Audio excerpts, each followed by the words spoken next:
आपका फिर से अग्रवाल क्लासेस में आपका मोस्ट मोस्ट वेलकम। और आप लोगों ने जिस तरीके से मेरी वीडियो को समझने की कोशिश करी मुझे बहुत अच्छा लगा। आपके व्यूज देखकर, आपके कमेंट्स देखकर आई एम सो हैप्पी। इसी प्रोसेस से मैं लगातार आपके साथ लगा हुआ हूं, जुड़ा हुआ हूं। आपको डेली अपडेशन में आपको मेरी वीडियो मिलती रहेंगी और मेरी वीडियो से आप ज्यादा से ज्यादा बेनिफिट उठाने की कोशिश करें। स्टूडेंट, बात चल रही है बिजनेस स्टडीज की। पहले भी मैंने बहुत आपको एंजॉय लेके बताया इस टॉपिक को। बहुत आसान चैप्टर है, बहुत आसान बुक है, 100 नंबर की बुक है, आराम से हो जाती है। थ्योरी करने के बाद आपको केस स्टडीज पे लेके चलेंगे। जैसे कि अब तक हमने पढ़ा है मैनेजमेंट क्या है, फीचर्स क्या थे, कैरेक्टरिस्टिक्स क्या थे, इंपॉर्टेंस क्या थी, लेवल्स क्या थे। आज इंपॉर्टेंट टॉपिक शुरू होने वाला है, लेकिन इस टॉपिक को थोड़ा सा गहराई से समझने की जरूरत है। बाकी टॉपिक तो हमने टॉपिक पढ़ा लेकिन समझ में आ गया, ये उससे भी ज्यादा समझ में आएगा, लेकिन थोड़ा सा डीपली समझने की जरूरत है। Topic is nature of management. Topic क्या है students? Nature of management. Management की नेचर क्या है? अगर हम बात समझे नेचर ऑफ मैनेजमेंट की, तो मैनेजमेंट की नेचर 3 प्रकार से बताई गई। 3, management as a science, management as an art and management as a profession. यानी मैनेजमेंट की कंपैरिजन की गई 3 चीजों से, साइंस, आर्ट और प्रोफेशन। आज मैं तीनों चीजों के बारे में बताऊंगा, तीनों से कंपैरिजन करना सिखाऊंगा। आप खुद कहेंगे हां ये चीज मैनेजमेंट में भी होती है और साइंस में भी होती है। कुछ चीजें ऐसी होती हैं पार्शियली प्रेजेंट होती है, कुछ चीजें मैनेजमेंट में भी है, साइंस में भी है, लेकिन कुछ चीजें साइंस में है लेकिन मैनेजमेंट में नहीं है। कुछ चीजें ऐसी होंगी जो मैनेजमेंट में है, साइंस में नहीं है, या साइंस में है लेकिन मैनेजमेंट में नहीं है। तो लेट्स स्टूडेंट्स ध्यान से देखिए, आज हम बात कर रहे हैं सबसे पहला मैनेजमेंट एज ए साइंस। सबसे पहले साइंस क्या होता है? सब जानते हैं साइंस क्या होता है। साइंस एक लॉजिकली बेस्ड है, एक एक्सपेरिमेंट पे डिपेंड करता है। एक चीज को करने के लिए 100 टाइम्स, कुछ साइंटिस्ट तो 1000 टाइम्स सब रिपीट करते हैं। जब वो सेटिस्फाई हो जाते हैं तब वो एक्सपेरिमेंट सक्सेस होता है, तब वो इंप्लीमेंट करते हैं। It is a systematic and organised body of knowledge based on logically observe. क्या बताया? लॉजिक के ऊपर बेस्ड है।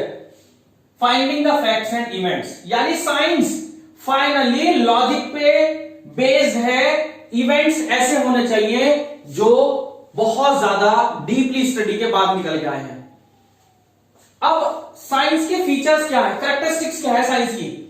साइंस की कैरेक्टरिस्टिक्स पढ़ेंगे, कंपैरिजन करेंगे मैनेजमेंट से, फिर हम बता पाएंगे क्या मैनेजमेंट भी साइंस है। आप देखते हैं कैसे।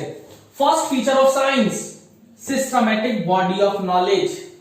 सिस्टमैटिक बॉडी ऑफ नॉलेज एक वर्ड में समझ लीजिए स्टूडेंट, कभी डाउट नहीं रखने के। और ये कैरेक्टरिस्टिक्स तीनों में मिलेगी। Systematic body of knowledge science में भी है, प्रोफेशन में भी है, आर्ट में भी है। सिस्टमैटिक बॉडी ऑफ नॉलेज का मतलब स्टडी मटेरियल। याद हो गया? डाउट ही खत्म। पहला फीचर्स क्लियर हो गया। सिस्टमैटिक बॉडी ऑफ नॉलेज का मतलब स्टडी मटेरियल। हम लोग साइंस पढ़ते हैं, क्या हमें स्टडी मटेरियल की जरूरत होती है? यस, 6th क्लास से देखा। साइंस तो हम 6 का बच्चा अच्छा पढ़ने वाला और शुरू से देखता आता है कि क्या चीज है क्या चीज है। उसके बाद आप 6 में आते हैं तो आपने साइंस की बुक को पढ़ना शुरू किया, वहां से डाइवर्जन भी हुआ, ये फिजिक्स है, ये केमिस्ट्री है, बायोलॉजी है। आपने सबके लिए स्टडी मटेरियल की जरूरत पड़ी। Same for that in the management. मुझे मैनेजमेंट करनी है, पहले मुझे एमबीए करनी होगी, मुझे मैनेजमेंट संभालना है, तो क्या वहां पे मुझे स्टडी मटेरियल की रिक्वायरमेंट होगी? यस।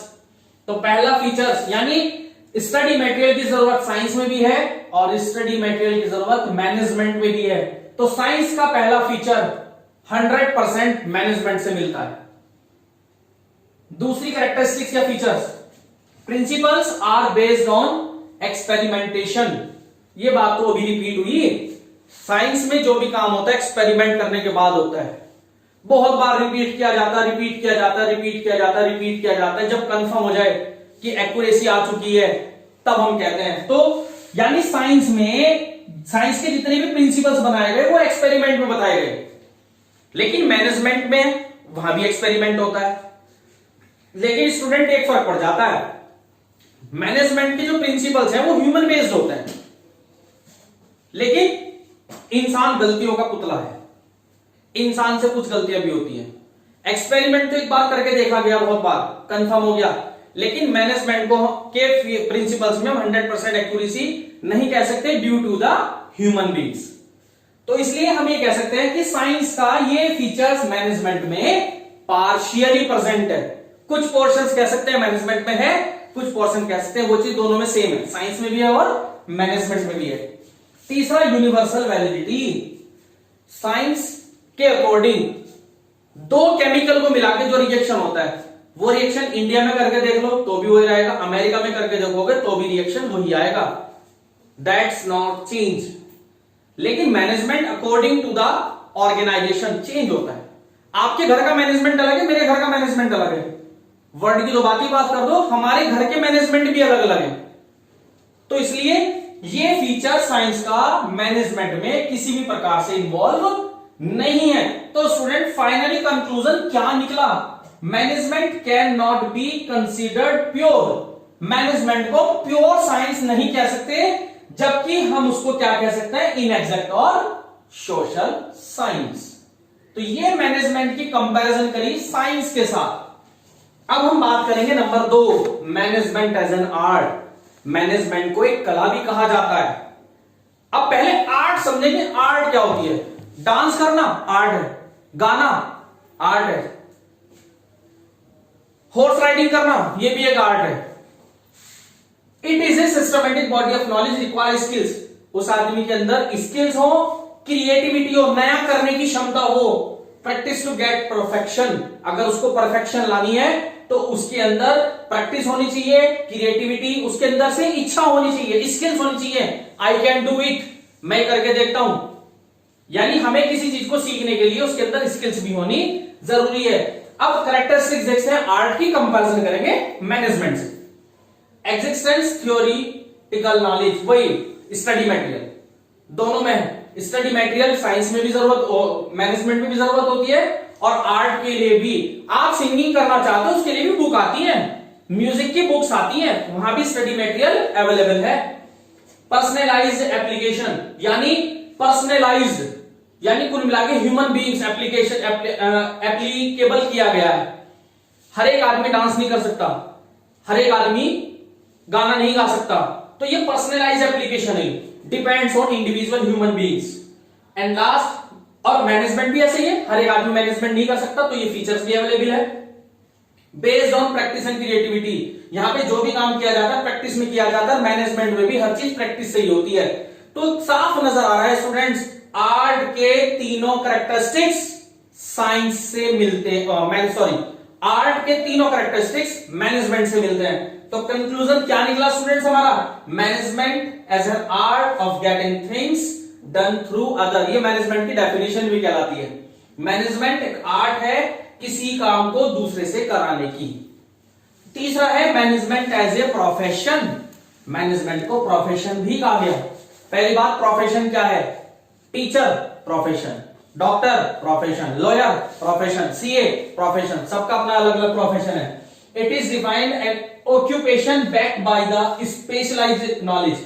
टीचर बनने के लिए एक नॉलेज होनी जरूरी है, डॉक्टर के लिए एक नॉलेज होना जरूरी है। स्पेशलाइज्ड नॉलेज सबको है, लेकिन special knowledge and training in which entry is restricted. मतलब सबके पास पर्टिकुलर स्पेशलाइज्ड नॉलेज होनी चाहिए, ट्रेनिंग होनी चाहिए, इसलिए वहां पर एंट्री रेस्ट्रिक्टेड है। हर एक आदमी उस फील्ड में नहीं जा सकता, वही जा पाएगा जिसके पास स्पेशलाइज्ड नॉलेज है और उससे रिलेटेड उसके पास अगर ट्रेनिंग है।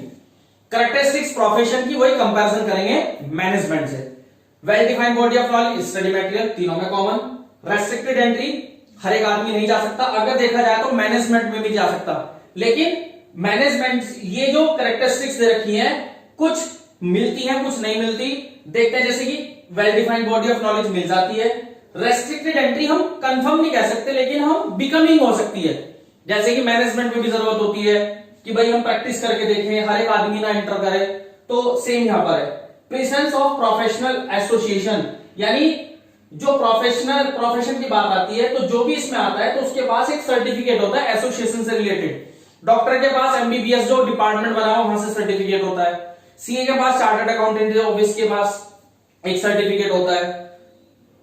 तो ये फीचर्स मैनेजमेंट में भी काफी हद तक मिल जाता है, लेकिन कंफर्म नहीं होता। Existence of ethical code, ethical code मतलब रूल्स एंड रेगुलेशन, यानी हमें वो सारी बातें करनी होंगी जो एक व्यक्ति को करनी चाहिए, प्रॉपर रूल्स एंड रेगुलेशन के अकॉर्डिंग हमें वहां पर फॉलो करना है। सर्विस मोटिव, प्रोफेशन का काम है सर्विस देना, लेकिन मैनेजमेंट का काम एक पर्टिकुलर, अगर ऑनर की बात करें, उसका काम सोशल ऑब्जेक्टिव करना नहीं है, प्रॉफिट कमाना है, ना कि सर्विस मोटिव है। तो फाइनली कंक्लूजन क्या निकल के आया? Management is on the path of becoming a profession. Management उस रास्ते पे है जिससे हम कह सकते हैं कि मैनेजमेंट भी प्रोफेशन तक पहुंच सकता है। तो स्टूडेंट, तीनों चीजें हमारे सामने है। मैनेजमेंट साइंस है, पहले साइंस को समझा, साइंस के फीचर्स, कंपैरिजन करी, conclusion same for that art, meaning, characteristics, comparison and conclusion, and last profession, meaning, characteristics, comparison, last that profession conclusion. तो स्टूडेंट, मुझे उम्मीद है आपको मेरी इस वीडियो से बीएससी के फर्स्ट चैप्टर के important topic that is the nature of management समझ में आया होगा, और समझ में आने के साथ साथ उस पर थंब का निशान उसको प्रेस करना मत भूलिए, सब्सक्राइब के साथ बेल का आइकन दबाना मत भूलिए। इसी शब्दों के साथ आज के लिए thank you and have a nice day.